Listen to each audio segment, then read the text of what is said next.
مومنین کے درمیان، اہل ولا کے درمیان۔ لہذا اس پورے ہفتے کو 12 سے 17 تک ہفتہ وحدت کا نام دیا گیا ہے، یعنی پیغمبر سے متعلق یہ تاریخیں ایک بہترین موقع ہیں، بہترین فرصت ہیں تمام امت مسلمہ کے لیے، تمام مسلمانوں کے لیے کہ اپنی ذمہ داریوں کو سمجھ سکیں اور پیغمبر اکرم کی زندگی کو نگاہوں میں رکھتے ہوئے پیغمبر کی زندگی کا جو ایک اہم پیغام تھا اس کو مد نظر رکھتے ہوئے اپنے زمانے کے حالات کی بنیاد پر اپنے فریضے کو ادا کر سکیں، اور وہ ایک اہم فریضہ اتحاد بین المسلمین کا ہے، مسلمانوں کے درمیان متحد ہونے کا ہے۔ لہذا جو قرآنی آیات ہیں، ایک نہیں متعدد آیتوں میں قرآن نے مسلمانوں کے درمیان اتحاد، اتفاق اور یکجہتی کی بات کی ہے۔ کثرت سے آیات قرآن میں موجود ہیں کہ جہاں پر صاف صاف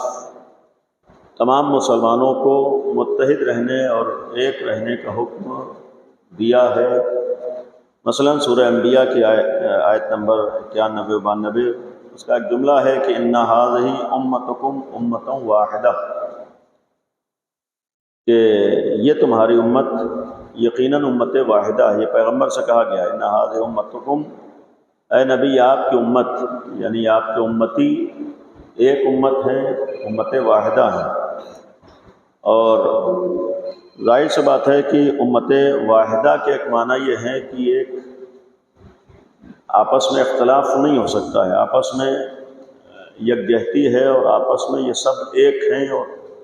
امت واحدہ کہنے کا ایک معنی یہ ہے کہ اے نبی اگر یہ آپ کی امت ہے تو یہ متحد رہے گی، کبھی جھگڑا نہیں کرے گی، یعنی اگر امت ہے تو آپسی اتحاد کو باقی رکھ کر یہ ثابت کرے گی کہ نبی رحمت کی امت ہے۔ اور دوسری آیت میں قرآن نے ایک اور جگہ اس سے واضح انداز میں سورہ حجرات کی 10ویں آیت میں کہ انما المؤمنون اخوہ، صاحبان ایمان آپس میں بھائی ہیں، مومنین آپس میں ایک دوسرے کے بھائی ہیں۔ فَأَصْلِحُوا بَيْنَ أَخَوَيْكُمْ، قرآن نے خود کہا ہے کہ اپنے بھائیوں کے درمیان اصلاح کرو۔ وَاتَّقُوا اللَّهَ لَعَلَّكُمْ تُرْحَمُونَ، اور اللہ سے ڈرتے رہو شاید اللہ تمہارے اوپر رحمت نازل کرے۔ یہاں بھی قرآن نے صاحبان ایمان کو آپس میں ایک دوسرے کا بھائی قرار دیا۔ تیسری آیت یہ خود پیغمبر کے سلسلے میں ہے، لیکن تمام امت مسلمہ کے لیے ایک پیغام ہے کہ پیغمبر کے ایک صفت کو قرآن نے بیان کیا، اشداء علی الکفار رحماء بینہم، کہ پیغمبر جو اللہ کے دشمن ہیں، کفار ہیں، ان کے اوپر سخت ہیں اور آپس میں مہربان ہیں۔ اس کے معنی یہ ہے کہ جہاں ایمان ہوگا وہاں آپس میں مہربانیاں ہوں گی، وہاں آپس میں رحمتیں ہوں گی، وہاں آپس میں محبتیں ہوں گی، وہاں آپس میں اختلافات نہیں ہوں گے۔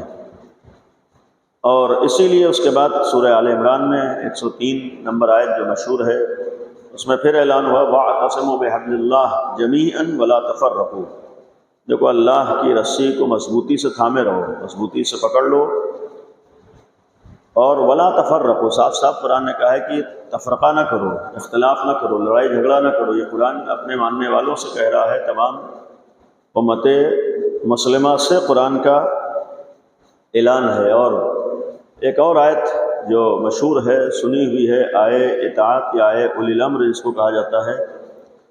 اس آیت میں بھی ایک قرآن کا جملہ ہے کہ وَأَطِیعُوا اللَّهَ وَرَسُولَهُ، اللہ کی اطاعت کرو، رسول کی اطاعت کرو، ولا تنازعوا، دیکھو آپس میں لڑائی جھگڑا نہ کرو۔ یہ قرآن تمام مسلمانوں سے کہہ رہا ہے اور اپنے ماننے والوں سے، کہ جو بھی قرآن کا ماننے والا ہے، جو بھی نبی کا ماننے والا ہے، اس سے قرآن کا خطاب ہے کہ دیکھو تنازع، لا تنازع، آپس میں منازع، تنازع یعنی اختلاف، لڑائی جھگڑا نہ کرو۔ فتفشلوا، یہ بھی ایک اس کا سبب بھی بیان کیا قرآن میں کہ اے مسلمانوں اگر تم آپس میں لڑو گے، جھگڑا کرو گے، تمہاری پھر اہمیت ختم ہو جائے گی، تمہاری ویلو ختم ہو جائے گی، تمہاری عزت و وقار باقی نہیں رہے گا۔ تمہارا گویا ایک اپنا مرتبہ باقی نہیں رہے گا، اس لیے کہ لڑائی جھگڑے کے نتیجے میں کبھی بھی انسان نہ تو عزت حاصل کر سکتا ہے نہ آگے بڑھ سکتا ہے۔ اس کے علاوہ قرآن کی ایک اور سورہ آل عمران کی 105ویں آیت ہے کہ وَلَا تَكُونُوا كَالَّذِينَ تَفَرَّقُوا، ان لوگوں کی طرح سے نہ ہو جائے جو آپس میں ایک دوسرے سے جدا ہو گئے۔ یعنی قرآن نے ایک مثال دیتے ہوئے کہا ہے کہ ان لوگوں کی طرح نہ ہو جاؤ جو آپس میں ایک دوسرے کے خلاف ہیں اور آپس میں ایک دوسرے سے الگ ہیں، آپس میں تفرقہ کرتے ہیں۔ وَاخْتَلَفُوا مِن بَعْدِ مَا جَاءَتْهُمُ الْبَيِّنَاتُ، کہ اور نشانیاں آنے کے بعد بھی جن لوگوں نے اختلاف کیا، یعنی گویا صاف صاف قرآن منع کر رہا ہے کہ تم اختلاف نہ کرو، تم جھگڑا نہ کرو، تم آپس میں ایک دوسرے سے دور نہ ہو، اس لیے کہ جن لوگوں نے تفرقہ کیا، جن لوگوں نے اختلاف کیا، جنہوں نے لڑائی جھگڑا کیا، اولئک لہم عذاب عظیم، ان کے لیے عظیم عذاب بھی ہے، یعنی وہ لوگ اس اختلاف کے نتیجے میں عذاب کا شکار بن گئے۔ تو یہ کوئی ایک طریقے سے یہ بھی ایک پیغام ہے کہ لڑائی جھگڑے کا نتیجہ اور اختلافات کا نتیجہ آپس میں یہ عذاب کے شکل میں اور اللہ کی طرف سے گویا عذاب عظیم کے نازل ہونے کا سبب ہو سکتا ہے۔ یہ وہ کثرت سے آیات ہیں، اور ان میں تمام آیات میں قرآن نے تمام امت مسلمہ کو، تمام مسلمانوں کو ایک رہنے اور متحد رہنے کا حکم دیا ہے۔ ایک اور آیت ہے، یہاں آیات کی بات ہے، اس کے بعد ان آیات کے ذیل میں جو پیغامات ہیں، تو پیغمبر سے یہ بھی خطاب ہے، لا ینہاکم اللہ عن الذین لم یقاتلوکم فی الدین، یعنی جن لوگوں نے دین کے بارے میں تم سے جنگ نہیں کی، یعنی دین کے مقابلے میں تمہارے مقابل میں نہیں ہے دین کے اعتبار سے، ولم یخرجوکم من دیارکم، اور جن لوگوں نے تم کو تمہارے شہر سے نہیں نکالا، یعنی گویا جو تمہارے دشمن نہیں ہیں، مثال کے دین کے جو دشمن ہیں، تمہارے دشمن ہیں، اگر وہ لوگ نہیں ہیں تو ان تبروہم وتقسطوا الیہم، تو ان لوگوں سے بھی قرآن کہہ رہا ہے کہ اللہ تمہیں ان کے ساتھ احسان کرنے اور انصاف کرنے سے نہیں روکتا ہے، یعنی گویا جو بھی ہے اس کے ساتھ انصاف کرو، جو بھی ہے اس کے ساتھ گویا ایک رہو، اور گویا یقیناً پھر قرآن نے کہا کہ ان اللہ یحب المقسطین، اللہ احسان کرنے والوں کو اور عدل قائم کرنے والوں کو دوست رکھتا ہے۔ گویا یہ ایک اگر ہم تمام آیات کو نگاہوں میں رکھیں تو صاف صاف ایک قرآن کا حکم ہے کہ جو بھی قرآن کا ماننے والا ہے، جو بھی قرآن کا پیروکار ہے، اس کی ذمہ داری ہے آپس میں ایک رہنے کی اور آپس میں اختلافات کو مٹانے کی۔ بالخصوص اس دور میں شدت سے ضرورت ہے تمام دنیا کے مسلمانوں کے متحد ہونے کی، اور یہی وجہ ہے کہ انقلاب اسلامی ایران کے بانی امام خمینی رحمۃ اللہ علیہ نے 12 ربیع الاول سے 17 ربیع الاول تک کو ہفتہ وحدت کا نام دیا ہے۔ یہ ہفتہ وحدت کا نام اسی لیے دیا تھا تاکہ یہ ایک پیغمبر کی ذات کم از کم اسی کو مسلمان ذریعہ بنا لیں آپس میں اختلافات کو مٹانے کا، کم از کم نبی ہی کے نام کے اوپر تمام مسلمان ایک ہو جائیں، متحد ہو جائیں۔ اس لیے کہ پوری اسلامی تاریخ میں اگر اسلام کو نقصان پہنچا ہے تو اس کا ایک سبب اور ایک وجہ یہ بھی رہی ہے کہ جہاں جہاں مسلمانوں میں اختلافات ہوئے ہیں وہاں دشمن کو نقصان پہنچانے کا موقع ملا ہے۔ اور اگر ہم دشمنوں کی تاریخ پر نگاہ ڈالیں تو اسلام کے دشمنوں نے اور اللہ رسول کے دشمنوں نے ہمیشہ مسلمانوں کو لڑانے کی کوشش کی ہے، اس لیے کہ ان دشمنوں کو معلوم ہے کہ اسلام کے خلاف اور مسلمانوں کے خلاف وہ اسی وقت کامیاب ہو سکتے ہیں جب یہ امت مسلمہ آپس میں اختلافات کا شکار ہو، جب آپس میں ایک دوسرے کے مقابل میں ہو۔ تو یہ پوری تاریخ بھی ہمارے سامنے ہے کہ گویا ہر دور میں یہ کام ہوا ہے، آج بھی شدت سے اس کے اوپر کام ہو رہا ہے۔ باقاعدہ جو استعماری طاقتیں ہیں یا اسلام دشمن طاقتیں ہیں یا دنیا میں جو فتنہ و فساد طاقتیں پھیلا رہی ہیں، مثلاً ان میں سر فہرست امریکہ اور اسرائیل جیسی طاقتیں ہیں۔ یہ امریکہ اور اسرائیل کی طاقتیں در حقیقت آج ہمارے سامنے واضح ہے کہ مسلمانوں کے درمیان اور امت واحدہ کے درمیان اختلاف ڈال کر یہ کوئی اپنے غلط مقاصد کو پورا کرنا چاہتے ہیں۔ ایسے میں جس کے اندر بھی ذرہ برابر اسلام کا درد ہو اور اسلام سے ہمدردی ہو، اس کا ایک فریضہ ہے آپس میں متحد ہونے کا۔ البتہ یہ بھی ایک حقیقت ہے کہ مسلمانوں کے درمیان اتحاد کے لیے دونوں طرف سے کوششیں ہوئی ہیں، یعنی مسلمانوں کی طرف سے، اہل اسلام کی طرف سے اور اہل سنت کی طرف سے بھی کوششیں رہی ہیں اور کوششیں ہوئی ہیں۔ مثال کے طور پر اگر ہم مصر کے سابق وائس چانسلر کے سلسلے میں دیکھیں، وہاں بھی بعض علماء ایسے گزرے ہیں جنہوں نے اتحاد بین المسلمین کی کوششیں کی ہیں،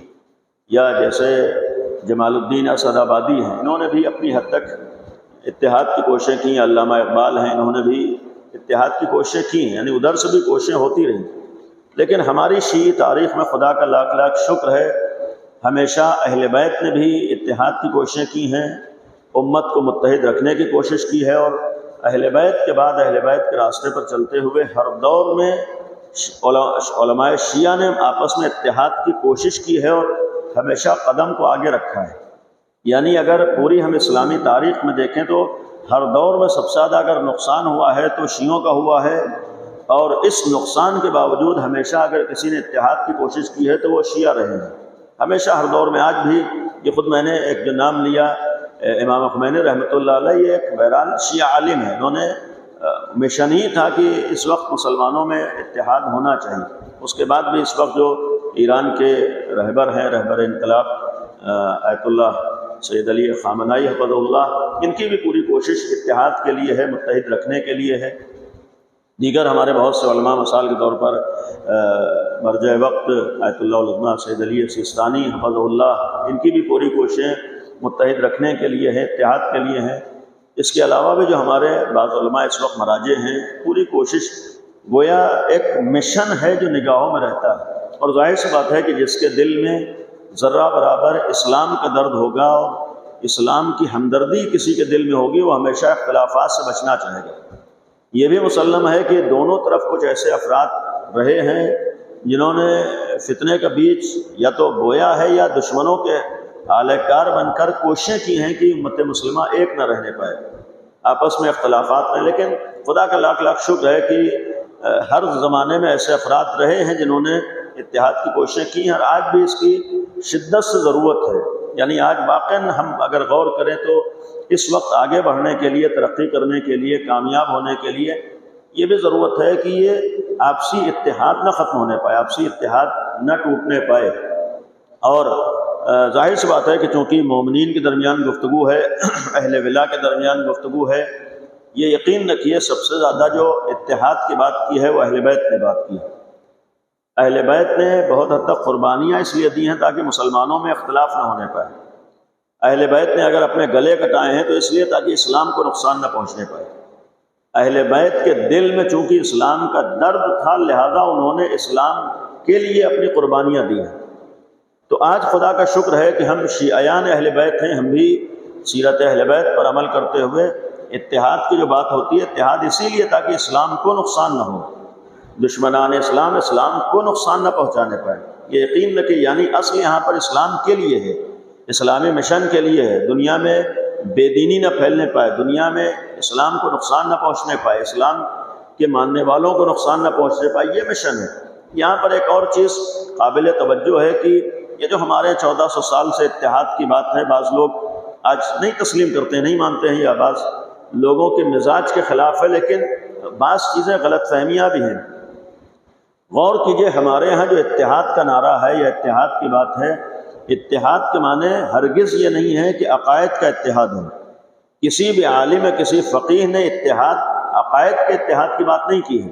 یعنی ہرگز اتحاد کا مطلب یہ نہیں کہ مثال کے طور پر سنی شیعہ بن جائے، شیعہ سنی بن جائے، ہرگز اتحاد کے معنی نہیں ہے۔ اگر کوئی اس اتحاد کی بات کر رہا ہے، یہ اتحاد کبھی قابل قبول نہیں ہے، یعنی یہ اتحاد ہو ہی نہیں سکتا ہے۔ اس پر مذہب کا اتحاد نہیں، یعنی اس معنی میں کوئی اپنا مذہب چھوڑ دے، نہ اس بات کا دعویٰ دار۔ یہ ہر انسان کو خود اختیار ہے، جو دین چاہے اپنائے۔ خود قرآن کہہ رہا ہے کہ انسان کے لیے جبر نہیں ہے، زبردستی نہیں ہے،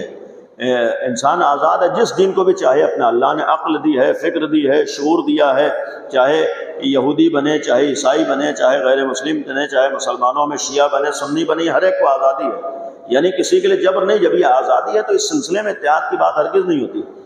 اتحاد کے معنی یعنی کسی مذہب کو چھوڑ دینا نہیں ہے۔ اتحاد کے معنی یہ ہے کہ اپنے مذہب پہ باقی رہے، اپنے مذہب پر باقی رہ کر جو اسلام کا دشمن ہے اس کے مقابلے میں ایک رہے، اور دوسری چیز یہ ہے کہ اپنے مذہب پہ باقی رہتے ہوئے ایک دوسرے کو نقصان پہنچانے کے درپے نہ ہو۔ یہ اتحاد کے معنی ہے۔ یعنی اتحاد کے معنی یہ ہے کہ آپس میں ایک دوسرے کو نقصان نہ پہنچایا جائے۔ اتحاد کے معنی یہ ہے کہ جو دشمنان اسلام ہیں انہیں اسلام کو نقصان پہنچانے کا موقع نہ دیا جائے۔ اتحاد کے معنی یہ ہے کہ اگر کوئی اسلام کو مٹانا چاہتا ہے تو اپنے مقصد میں کامیاب نہ ہو سکے۔ اتحاد کے معنی ہمارے یہاں یہ ہے کہ مثال کے طور پر جو طاقتیں IS جیسے دہشت گرد گروہوں کو وجود میں لاتی ہیں، ایسے دہشت گرد گروہ ہمارے اسلام میں وجود میں نہ آ سکیں، یعنی یہ بھی کبھی کبھی اختلافات کے نتیجے میں ایسے افراد سامنے آتے ہیں۔ تو اتحاد کے معنی یہی ہے کہ یہاں پر بہرحال صاف صاف عرض کر رہا ہوں کہ سنی سنی باقی رہے، شیعہ شیعہ باقی رہے،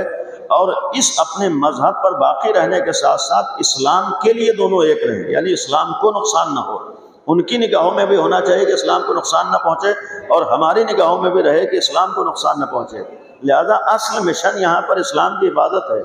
اور اسی لیے مثال کے طور پر اگر وفات پیغمبر کے بعد امیر المومنین خاموش رہے تو یہ اسلام کو بچانے کے لیے تھا۔ اگر مولا کائنات نے 25 سال امتحان دیا ہے تو امتحان اس لیے دیا ہے تاکہ اسلام کو نقصان نہ پہنچنے پائے۔ امام حسن نے اگر صلح کی ہے تو اسلام کی بقا کے لیے صلح کی، اگر کربلا میں حسین ابن علی نے جنگ کی ہے تو اسلام کے لیے جنگ کی، یعنی ان کا ہر عمل اسلام کے لیے تھا۔ یہ اسلام کی حفاظت چاہتے تھے، اسلام کی بقا چاہتے تھے۔ چونکہ یہ اسلام کی بقا اور اسلام کی حفاظت چاہتے تھے، لہذا آج بھی اسلام کی بقا کی ضرورت ہے، آج اسلام کی حفاظت کی ضرورت ہے۔ آج دشمنان اسلام جو دنیا میں فتنہ و فساد پھیلانا چاہتے ہیں، انہیں ان کے مقاصد سے روکنا ہے، ان کی گویا کوششوں کو ناکام کرنا۔ اسی لیے نہج البلاغہ میں اگر ہم مولا کائنات امیر المومنین حضرت علی ابن ابی طالب علیہ السلام کا جو ایک جملہ ہے خطبہ نمبر 121 میں ہے کہ ان الشیطان یسنی لکم طرقہ، کہ شیطان جو ہے تمہارے سامنے غلط راستے دکھاتا ہے، یعنی وہ تو ورغلاتا ہے اور تمہیں بہکاتا ہے اور مختلف تمہارے سامنے راستوں کو پیش کرتا ہے۔ وَيُرِيدُ أَن يَحُلَّ دِينَكُمْ عُقْدَةً عُقْدَةً، اور وہ یہ چاہتا ہے کہ تمہارے اعتقادات کو گویا بنیاد بنا کر تمہیں آپس میں بانٹ دے۔ یعنی امیر المومنین فرمائیے گویا شیطان چاہتا ہے کہ تمہیں معمولی نظریات کی بنیاد پر، معمولی افکار کی بنیاد پر ایک دوسرے کے مقابلے میں کھڑا کر دے۔ وَيُعْطِيكُمْ بِالْجَمَاعَةِ الْفُرْقَةَ، وہ یہ چاہتا ہے تمہارے درمیان تفرقہ ڈالے۔ یعنی یہ مولا کائنات فرما رہے ہیں کہ خود قرآن نے بھی جس چیز کو بیان کیا کہ شیطان کی کوشش ہے کہ آپس میں اختلاف ہو، آپس میں تفرقہ ہو۔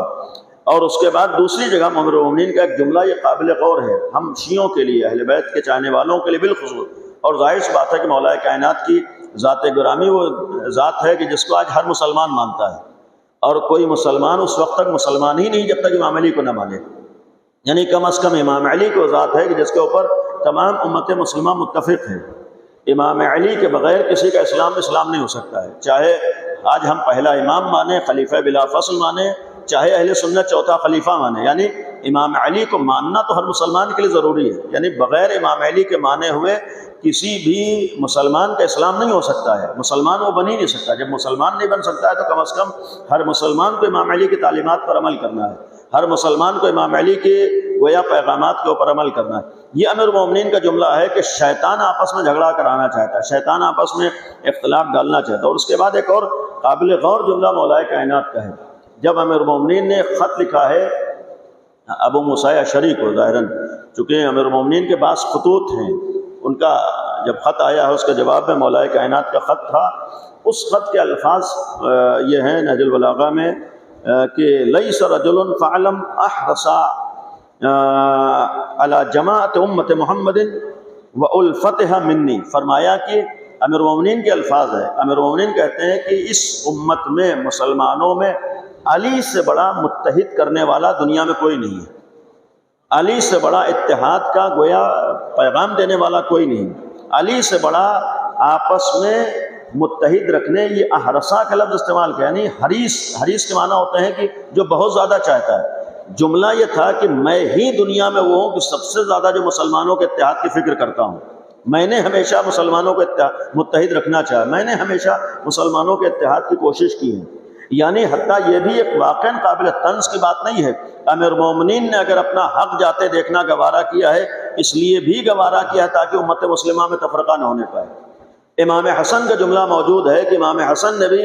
بدترین انسان سے صلح اس لیے کی ہے تاکہ مسلمانوں کے درمیان اختلاف نہ ہونے پائے۔ یعنی یہ ایک ہمارے لیے ایک درس ہے کہ انہوں نے اسلام کو نقصان نہ پہنچے، امت مسلمہ متحد رہے اور اس میں اختلاف نہ ہے، لہذا اپنی قربانیاں دی۔ لہذا مولا کائنات فرمایا مجھ سے زیادہ کون اتحاد کر سکتا ہے، اور اگر سب سے زیادہ کسی نے دنیا میں اتحاد کیا ہے تو علی بن ابی طالب۔ یہاں پر میں نے اس لیے حدیث عرض کی ہے کہ آج بہرحال یہ ذمہ داری ہر مسلمان کی ہے، لیکن ہمارے یہاں سے بعض وقت آوازیں اٹھتی ہیں کہ اگر مثال کے طور پر اہل سنت اتحاد نہیں کریں تو ہم اتحاد کیوں کریں۔ البتہ اہل سنت میں نے عرض کیا کہ سب ایسے نہیں ہیں، بہت سے ایسے علماء ہیں جنہوں نے اتحاد کی بات کی ہے، کوشش آج بھی کر رہے ہیں۔ وہاں ہر ایک فسادی نہیں ہے، ہر ایک فتنہ و فساد نہیں پھیلاتا ہے ہر جگہ بعض افراد ہوتے ہیں، وہاں بھی ایک بڑی تعداد ہے جو آج متحد ہونے کی بات کرتی ہے، متحد رکھنا چاہتی ہے،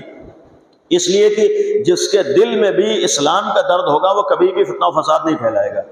جس کے اندر ذرہ برابر غیرت اسلامی ہوگی کبھی وہ لڑائی جھگڑے کی کوشش نہیں کرے گا،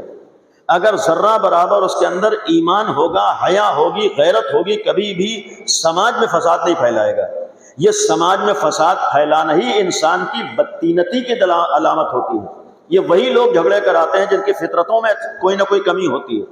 اگر اسلام کا درد ہے، اگر اسلام کا ذرہ برابر غیرت ہے، اگر ایمان اس کے دل میں ہے، کبھی بھی مسلمانوں کے درمیان جھگڑے کرانے کی کوشش نہیں کرے گا۔ یہ ہمارے یہاں تاریخ موجود ہے، ہرگز ایسے افراد اسلام کو بانٹنے کی کوشش نہیں کریں گے۔ آج ہمارے لیے ایک پیغام ہے کہ امیر المومنین ہیں، اہل بیت ہیں، اور چونکہ ہم جو عرض کیا کہ اگر یہ دعویٰ ہو کہ وہ لوگ نہیں کرتے تو ہم کیوں کریں۔ جس سے اسلام کا درد ہوگا وہ قربانیاں دے گا، جس کو اسلام کا خیال ہوگا وہ قربانیاں دے گا، اور خدا کا لاکھ لاکھ شکر ہے کہ 1400 سالہ ہماری شیعی تاریخ گواہ ہے کہ ہم نے اسلام کے لیے قربانیاں دی ہیں، یعنی اہل بیت کے سیرت پہ عمل کرتے ہوئے اسلام کو بچانے کے لیے اپنے گلوں کو کٹایا ہے، اپنی قربانیاں دی۔ جب انہوں نے قربانیاں دی تو ہمیں بھی قربانیوں کے میدان سے گزرنا ہے، ہمیں بھی قربانیاں دینے کے لیے آمادہ و تیار رہنا ہے۔ اسی لیے میں نے ابتدا میں عرض کیا کہ ہمارے شیعہ علماء کی اگر تاریخ دیکھیں، ہر دور میں شیعہ علماء نے اتحاد کی بات کی ہے، اور آج بھی ہر زمانے کے ساتھ ساتھ ضرورت ہے کہ ہم آپس میں ایک رہیں، آپس میں ہم متحد رہیں، آپس میں اسلامی اعتبار سے ہم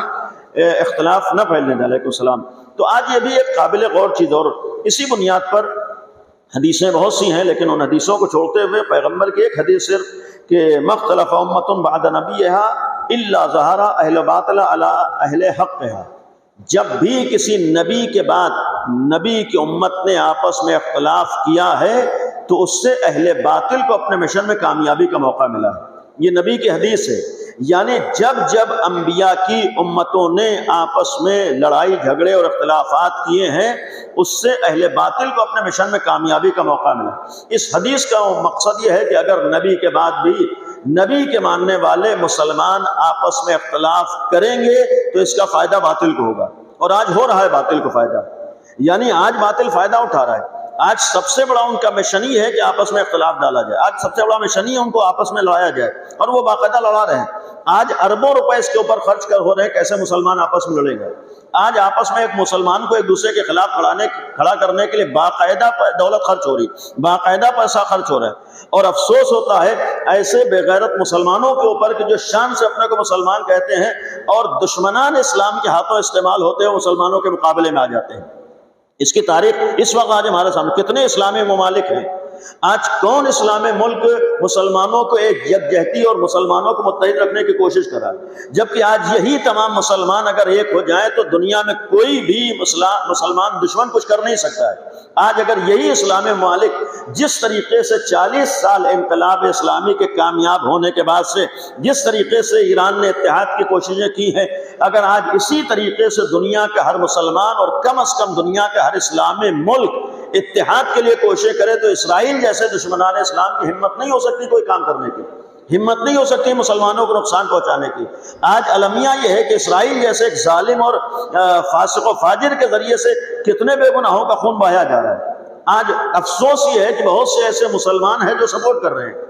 اتحاد کے معنی کم از کم مسلمانوں کو تو خون نہ بہے، اتحاد کے معنی یہ ہے کہ اسلام کو تو نقصان نہ پہنچے۔ تو جو اگر یہ روایت تھی پیغمبر اکرم کسی طریقے سے ایک روایت ہے مولا کائنات امیر المومنین علیہ الصلوۃ والسلام کی کہ دیکھیے اتحاد کی، میں نے ابھی شروع میں آیات بھی عرض کی ہیں، قرآن میں بہت سی آیتیں ہیں جہاں اتحاد کا حکم ہے، اور احادیث پیغمبر بھی ہیں، کثرت سے حدیثیں ہیں۔ یہاں میں نے صرف ایک حدیث بیان کی ہے، پیغمبر کا عمل موجود ہے، پیغمبر نے ہمیشہ متحد رکھنا چاہا، اور یہ طنز نہیں کر رہا ہوں، مجلسی نکتہ نہیں، بلکہ یہ قرآن کی حقیقت ہے کہ پیغمبر کو معلوم تھا کہ ہمارے بس بیٹھنے والے منافق ہیں، سورہ منافقون گواہ ہے۔ یعنی یہ قابل غور چیز ہے، جس طریقے سے ہم کو اور آپ کو آج معلوم ہے کون منافق ہے، ہم سادہ پیغمبر کو معلوم تھا کون منافق ہے۔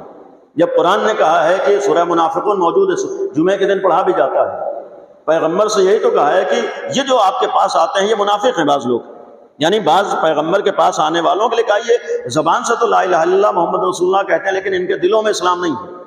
تو سوال یہ ہے کہ اگر نبی جانتے تھے، جو یقیناً جانتے تھے، تو ایسے لوگوں کیوں نہیں الگ کر دیا؟ ایسے لوگوں کے خلاف کیوں نہیں محاذ قائم کر دیا؟ ایسے لوگوں کے خلاف کیوں تلوار لے کر کھڑے نہیں ہوئے؟ نہیں، اس کا ایک سبب شاید یہ بھی ہو کہ پیغمبر جو اپنے کو ظاہری مسلمان ظاہر کر رہا ہے، مسلمان، اس کو ایک کرنا ہے۔ یعنی جب نبی دلوں کے حال کو جانتے ہیں، اس کے باوجود اگر کسی نے اسلام کا اظہار کر دیا اور اس کے خلاف تلوار نہیں اٹھائی ہے، تو آج ہم بھی کوشش کریں کہ آپس متحد رہیں اور آپس میں ایک رہیں۔ بہرحال بات ختم ہو گئی، انشاءاللہ دعا ہے کہ